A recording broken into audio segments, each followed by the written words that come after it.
In this video, we're going to cover the different types of roof sealants, where to use each type, and common mistakes RV owners make.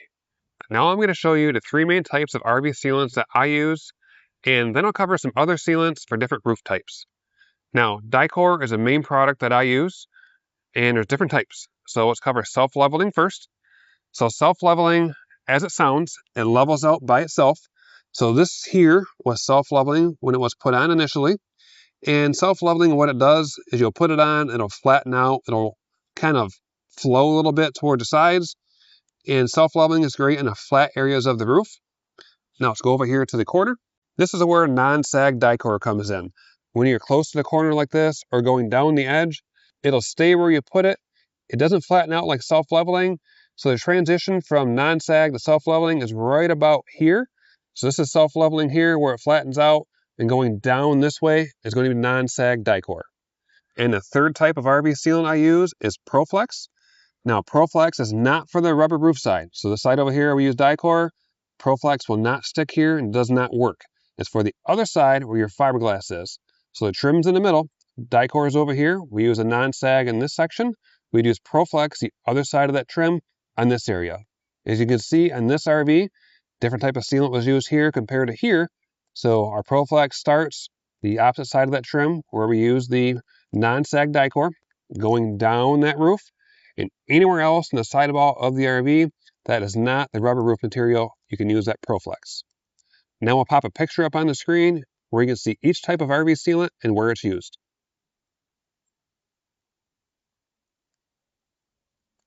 Okay, so we covered these three types of sealants, and your Dicor, that's good for EPDM, TPO, PVC, fiberglass, or aluminum roofs. And your ProFlex is for anywhere not touching the roof material, so your corners and going down towards the side of the RV. Now, other manufacturers will use other types of sealants. So motorhomes are usually where I see this, like a Winnebago or a Tiffin motorhome. They'll use a silicone-based roof sealant that works for them on the fiberglass roofs. I don't have that to show you as an example. I'll pop some up on the screen. And other manufacturers will use an alpha sealant. I see this a lot on Keystone or Grand Design RVs. Alpha sealant is similar, like a side-by-side, like Dicor is made for the roof material, but it's a different brand. Alpha sealants are made for their alpha roofs. And Airstreams will use a Sika-based sealant. I don't get into sealing those, don't stock that, but Sika sealant is what you use for that. Now, if you're not sure what type of roof you have or what sealant you should use, I'd recommend reaching out to the manufacturer to see what they recommend. That way you're putting a compatible product on and you won't have an issue in the future. So is Dicor always the right type of roof sealant to use? Well, this covers 80% of the roofs that I see. There's some other options out there like your alpha roofs, which are TPO. This does cover that, by the way, or your fiberglass or aluminum roofs. When you're looking on the internet, you'll see a mixed bag of opinions on what sealant to use. This is what I use. I've had great results with it and I trust it. So this is all I stock. Now, can household silicone be used on an RV? Well, inside, like the kitchen and bathroom silicone works great. On the outside of the RV, this is not going to stick well and cause lots of issues. So keep this inside the RV in those kitchens and bathrooms. Now, the big sealant fight you'll see online is why can't I use household roof sealant on the roof of my RV? I mean, it's made to last 30, 40, 50 years, right? It should be perfect for an RV. I'll never have to touch it again, is what you'll see. But the differences are between an RV and a house is an RV has different types of materials, especially ones that drive down the road. Things flex, vibrate, they shake, they expand and contract at different rates compared to a house, which is set on a foundation. It's not driving down the road, and putting a sealant that's not made for the flexing and stretching on an RV. When an RV flexes and stretches, will crack and separate and lead to water damage and lots of issues. But it's up to you. If your RV is parked and you want to use household sealant on your RV, I'm not going to stop you. I'm showing you in this video what products are made for RVs and how to maintain them properly. Now, what happens if I mix RV sealants? Usually what I see is when silicone is used on the roof of an RV. So for example, right here is self-leveling Dicor sealant. If someone was to clean this and prep it, then put silicone on it, it'll look good because I'll probably smooth it off and everything. But what happens is it doesn't stick. When that silicone is on the roof for a while, it goes through some heating and cooling cycles, You take that silicone, it'll peel right off. And when the silicone's been used, it leaves a little residue behind, which makes it even harder to put the proper sealant down because it's preventing that new layer of Dicor to seal to the old layer of Dicor sealant. Now, another frequently asked question, someone asked, I put new sealant on a few months ago, why is it peeling off already? Well, one of the common things I see is if someone used alpha sealant and didn't prime the surface beforehand, the sealant doesn't stick to that surface. You need to make sure you use a proper sequence and a primer when using alpha sealant, particularly on smooth plastics. And the other thing I see is the surface was not prepped well. Your new sealant was put over top of a dirty surface, so the new sealant can't bond to the old sealant because a layer of dirt is stuck in the middle. Now, how long should my RV sealant last? This really depends on where your RV is located and the climate that you're in. In Texas, I'll see RV sealant breaking down in about 2 to 3 years. But in Michigan, I won't see the same level of breakdown until about 10 years.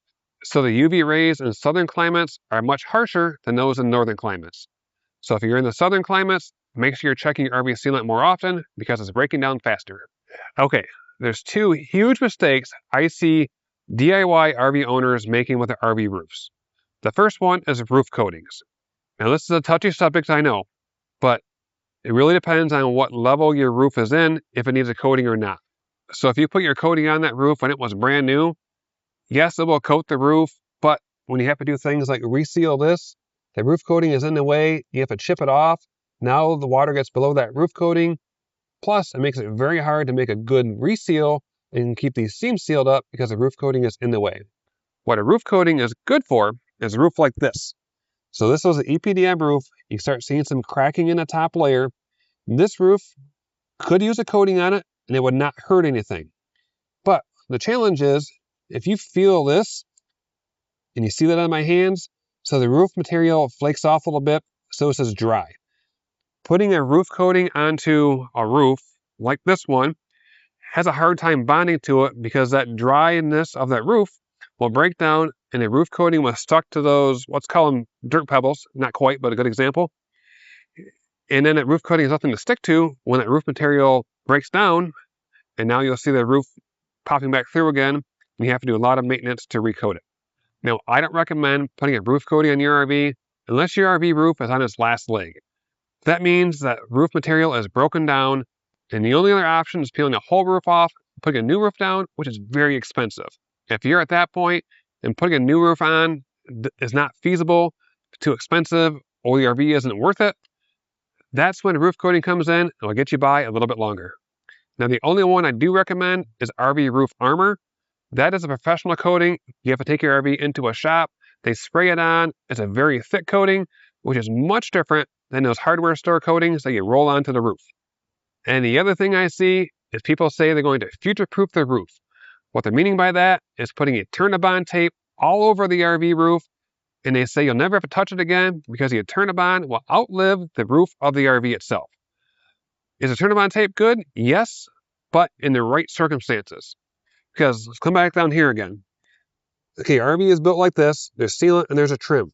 You put your turn-a-bond tape over this, it won't stick well because there's lots of elevations and other issues. What a turn-a-bond tape is made for is flat areas like this when you need to patch a part of your roof. What happens is when people put the turn-a-bond tape over all the seams, especially when you're going around vents, there's a lot of different layers and seams going around that. There's intersections where that tape layers on top of each other.